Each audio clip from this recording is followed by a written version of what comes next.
Next, the first one's from Speedy Gonzalez from Tijuana, Mexico. The jealousy from Mr. Toad. Arriba, arriba, andale, andale, yeehaw! Senor Russo is jealous of AAA's only relevant Hall of Fame Senor Toadman. The fact that Senor Toadman is working for the WWE in a creative role with his former TNA amigo Jeremy Borash has Senor Russo jealous. This is the crux of the invented heat Senior basement dweller Russo has creatively created for his own brand storyline as a way to try and garnish sympathy from the other 40-year-old parents' basement-dwelling marks. This will not work and only backfire in Senor Russo's face as another boneheaded decision that further buries him deeper into his Colorado basement of irrelevance. P.S.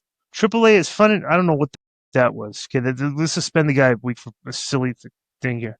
P.S. Triple Mania is fun and exciting with character-driven angles. Unlike WWE that has a lack of characters at the moment, wrestling can be silly and entertaining. PPS. Arriba, arriba. What do you think of Speedy Gonzalez's email here, Conan? Is there a question in here? No, so it's a suspension. All right. He's just trying to do a funny. I don't know. I don't even know what he's saying here.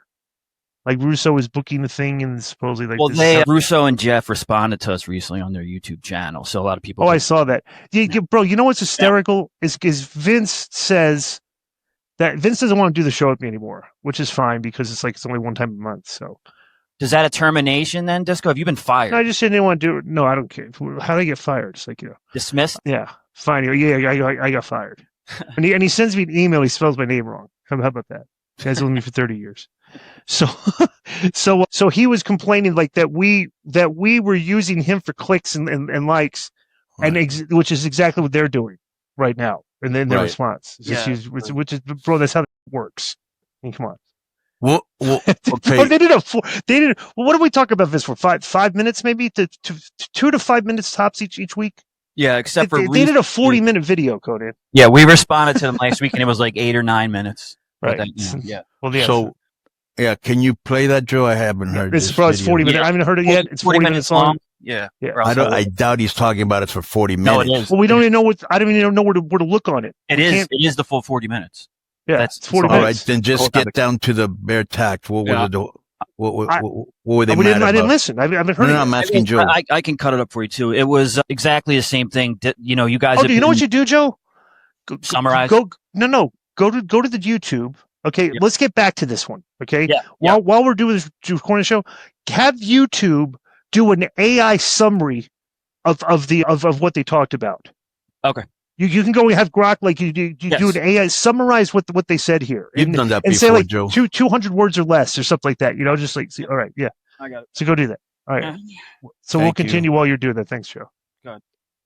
Yeah, Joe, start doing that. If I send you clips, try to get if it's like a long clip, see if AI will just summarize it. Then we can just read what they talk about. Yeah, if it's over 2 minutes, yeah.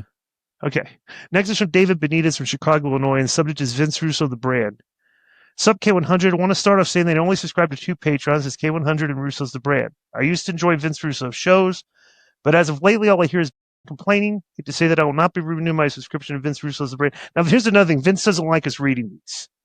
Why? All right, because it's talking about people not, and I'm like, what I'm not going to stop reading these, That's why this is news, If you watch it, that's why Jeff's angry at me and doesn't want to talk to me anymore. But well, one of his co-hosts, Jeff, is nobody Mark. What are you going to do, Joe? Talking out of his. Hold on, let me finish, guys. So the thing was that when the guy emailed in and said he's canceling his brand, I wrote him back and I said, if that's the case, why are you canceling? I asked him why he was canceling and to write us back. And I guess that was to them soliciting a burial, like looking for clicks and drama. Yeah. I mean, bro, honestly, those guys do a show called Castrating the Marks. Every week they bury people. If they're going to produce content and people are going to react to their content in this manner, and they want to suppress this. Bro, Vince talks about free speech all the time and stuff, everything, but he's behind a paywall and he mutes his comments. I'm like, just bro, have some defend your product, and don't get mad if somebody, bro. People probably leave the show all the time because of me, But how? It's obviously not a relevant number. No, like I mean, who cares if we lose a couple people? Like we got a lot of people that listen to the show. We're not going to make everybody happy. No. Let me finish. One of his co-hosts, Jeff, is a nobody mark and is always talking about fat. been Heyman always bashing everything WWE does. Carries himself like a know-it-all about pro wrestling. Newsflash, my guy, if you knew that much about pro wrestling, you'd be working at WWE or TNA, but you work as a podcaster and run Raven's Dispensary, you fat New Yorker. Well, this is a tasteless email. Yeah. Anyway, my question is, Disco, will you be working for WWE when they move to Vegas? That's what Vince says you're angling for by supposedly kissing WWE. That's another thing, too. Vince really thinks I'm trying to get it. Like, think about this. I'm a pretty smart guy, and everybody knows, like, even Vince knows. I'm not a dumb cookie. Do people actually think that I think that me podcasting, they're going to listen to me on a podcast, and because they're listening to me on a podcast and I said something good about the company, that they're going to now call me and offer me a job to come work there? Automatic. Like, do you think that I'm that stupid that I would think that's what's going to happen? Of course not. So that whole thing of like angling for jobs, I've turned down the potential of going there because I find out how much those guys make. Yeah. Like my job in the podcast, we'd have to get rid of the podcast if I was an agent there. Yeah. I make more doing this than I would as an agent. Right. And it's I said on so it's like, what if I want to travel? It's like, come on. That's what I said on Twitter. I responded to somebody. I was like, dude, just from what I know at Disco and working with him for a few years and all that, dude's the most comfortable guy with his life ever. He doesn't want to change anything. He likes his job. He likes going out to get his dinners. He likes being free to watch sports. You know what I mean? Like, and he's not going to want to add travel to that for what? Whatever. Yeah, well, one thing that I've been doing is that I would never want to give up again. I love on Sunday going to the sports bar and watching all the football games. Mm-hmm. And I've been doing that for like 30 years almost. Okay, even when I was wrestling, I couldn't be. But when I'm out of wrestling, I just love doing that. I would hate to have to travel and miss my football Sundays again. Next is from Big Rig from the Mid-Atlantic, and the subject is workout pointers. Did you look for that thing, Joe? Yeah, it's summarizing it. Okay. Yeah, it's still doing it. All right. So I have this summary. It breaks it down into 6 different sections. So I'll just read it. All right. Vince expresses frustration about the ongoing collaboration with Disco, stating that they pay Disco and promote him regularly, but they feel unappreciated. Vince and Jeff emphasize that they do not speak negatively about Disco or K100 on their own platform, yet they are tired of the situation and consider stopping their professional relationship with him. Vince also mentioned they feel like they are being made to look foolish for continuing the partnership. Vince recounts being invited to K100 alongside Ben Heyman, but was hesitant to do it due to past insults directed at Ben from the show. They highlight the contradiction. Absolutely not true. Yeah, absolutely not true. I have responded to many people like, dude, I think everyone here enjoys Ben. So, here's what they think this is me burying Ben. Me saying I've got DMs from guys that they don't really have a lot of respect for Ben. The WWE guys have DM'd me. Right. And me saying, me and Conan think that's ridiculous because we find Ben very smart. Yes. That's literally what we said. But just the fact that I brought it up that people are burying Ben is apparently in their rules, because they're making all the rules on how you're supposed to act on these shows, right? They're the rule makers. So I guess their rule, you're not allowed to say that because that's burying Ben, even though we put Ben over every time. Yeah. So and I think Ben's very smart. I like talking to him. Right. They highlight the contradictions of being asked to invite someone who has been discredited by the same people who now want him on their show. Despite the reservations, Ben expresses willingness to appear on the show, leading Vince to communicate this to Joe, which is me. Vince articulates frustration with Disco's tendency to dominate conversations, making it difficult for others to contribute meaningfully. Vince feels that during discussions, Disco often interrupts and belittles the opinions, which leads to feelings of anger and frustration. Effective communication in podcasting involves a back and forth exchange, which they feel Disco fails to uphold. Let's see. The concerns were primarily about the communication dynamics rather than the history of insults. And the explanation was twisted into a narrative, and they did not intend to highlighting the challenges of miscommunication in their interactions. Okay, so that's all about the podcast. You want to hear their problem with the WWE takes on the show? What's the last part? Vince notes that the explanation was twisted into a narrative that they did not intend, highlighting the challenges of miscommunication in their interactions. The whole thing is because of a guy said that he said that Rhea Ripley wasn't over. He said that Vince said that. Vince didn't say that, but that's absolutely like something that Vince, if you've listened to Vince's show, that's something that you would think would come out of his mouth. He literally just had a thing. He buried Bailey. Bailey is not over. That was one of his YouTube clips. So why would I think if somebody said Vince and Rhea Ripley's not over that we would, think that's untrue? All right, but it was, he never said that. So he put Rhea over, which is to his credit. How could you bury Rhea? But bro, them freaking out over that is just so stupid.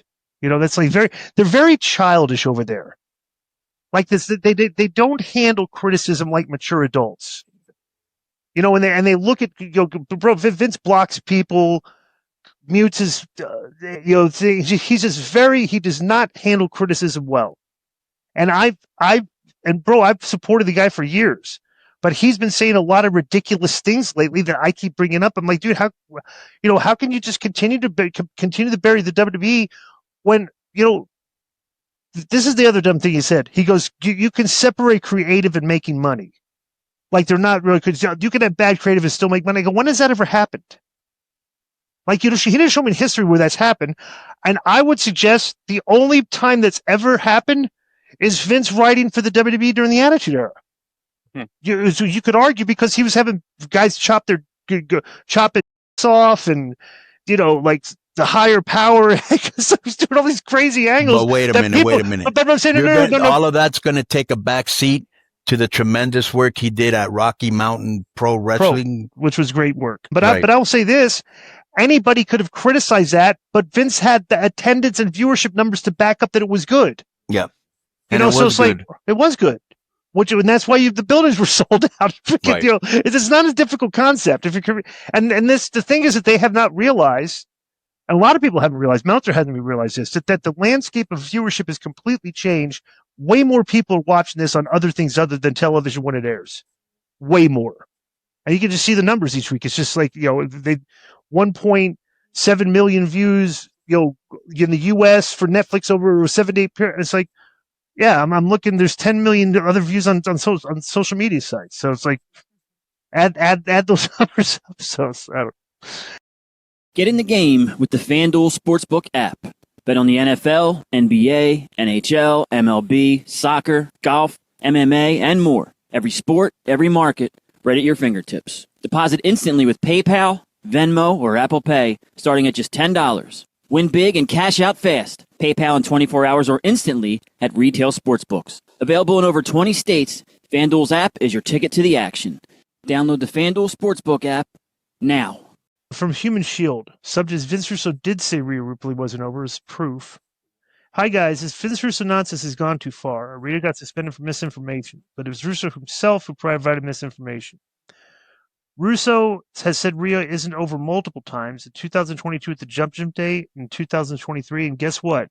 Even in May of this year, he said she was over 0 and got no reaction in her matches. Is it possible to suspend Russo for misinformation when he's lying? He provided a clip here, or an article that says, wow, it does. Hang on. This week on Sports Key to Leader Rob, Russo noted that Rhea and Carrie barely got any reaction during their match. The veteran riders. This is weird, though, because there's actually a clip of Russo's tweet where he puts Rhea over. So maybe, when it was just Ripley and Carrie staying in that ring, there was 0 reaction. Bro, I swear to God, it sounded like a tennis match. I'm like, these people are supposed to be such rabid fans. We go to the show and sing along, and Rhea Ripley, definitely one of the top 3 female stars of the company. I say her, Charlotte, you can say Tiffany. I don't know if you want to put Becky in there, but Rhea Ripley is over 0. And I'm like, what's going on here? Well, that's interesting. That's very interesting that he said that. So he said so much dumb over the years that he actually said that, and he got mad at me saying he never said that. But I know that he did. All I did was go on AI, and I said, did Vince Russo say Rhea Ripley wasn't over? And they actually posted a Twitter clip where he said she was over. So I don't know. Who cares anymore? I'm not doing his show anymore. So I got that free time again. So next is from Nishad. Subject is question and comment for K100 crew. Hello, K100 crew. Hope you're all doing well and blessings for great health. I'm a current member of the brand and love the K100 show. Sorry if the email is a bit lengthy, but just wanted to chime in on the current K100 brand situation. The question is, why is it okay for Vince and Jeff to castrate so-called marks week in, week out, on capturing the marks based on member or non-member submissions via audio, video, screenshots, text, emails. But they take offense to emails sent by disgruntled former brand members to the K100 mailbag. It's pretty hypocritical in my opinion. Secondly, Vince refuses to be on the K100 show because he claims he can't get an award due to Disco. Yet he does a weekly brand Patreon show with Disco called Time Out. LOL. Folks, this is ridiculous. Vince even asked brand members should he or not appear on K100 and asked for responses to one of his email address. How many times has Disco been ridiculed on Catch Ready the Marks over the years? Yet Disco has tough skin and did not go on a tirade like Jeff recently did as a yes man for Vince. Disco would only clarify his position, then move on to the next topic. I look forward to the K100 mailbag because it's informative, entertaining, and interesting to see and hear wrestling fans' opinions from coast to coast and across the world, and the responses from the K100 crew. In any event, I hope all this unnecessary drama ends soon so fans of both K100 and the brand can get back to enjoying the content and shows. Sincerely, that's from Randall. Yeah, it is hypocritical.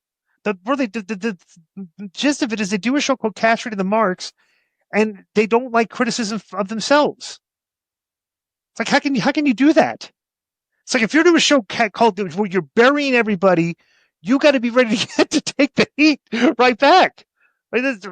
Am I right or am I wrong on that? Yeah, right. And I'll give you an example. Remember when I did the commentating the first time, and I got destroyed, and even you told me, bro, you sounded tired. I wasn't trying to fight it. I just told you, bro, I was jet lagged. Right. You know, and you go, okay, we could give him that. We could maybe give him the benefit of the doubt because this guy's made a lot of money talking. Right. Right. And I know because you have more energy on this show sometimes than you had on on that. So I listened to you yeah. So yeah. And so I made up for it on Saturday. You know, I went out there. I knew I don't ask around, hey, how'd I do? You know. Right. Right. Yeah, you can feel it. You can feel it when Yeah. The devil's advocate. I even shaked Corey Graves' hands during the middle of it, and I go, bro, this is way better than last time. He goes, but I actually liked the first time. But anyways. Yeah. But the devil's advocate, I would say, when Vince and Jeff do it, it's not to friends of theirs, and maybe they consider, you know, K100 and you guys. No, because we got into an argument one day, me and Vince, where I called him a mark or something. Yes. And he wrote me and he was like, I can't believe you said that on the air. Why didn't you tell me ahead of time? And I was thinking to myself, what, I got to check in with you to see what I'm going to say? You know, you're one of the most controversial, outlandish guys out there. And you're telling me, you know what I'm saying? I tell him all the time, he's a drama queen. Right. It's exactly, I mean, like, bro, you bring somebody says something, you freak out, you send email. It's like, dude, really? Come on. It's like, all right. Next is from Watch Wrestling of Ben. His email is Watch Wrestling. Subject is edit that. I don't want to give the guy's email. Well, you didn't give the whole email address. Okay. Subject is Rhea isn't over. WWE veteran states Rhea Ripley is not over. You have the article, Joe? Oh, jeez, Gabe. This is from August 2nd, 2022.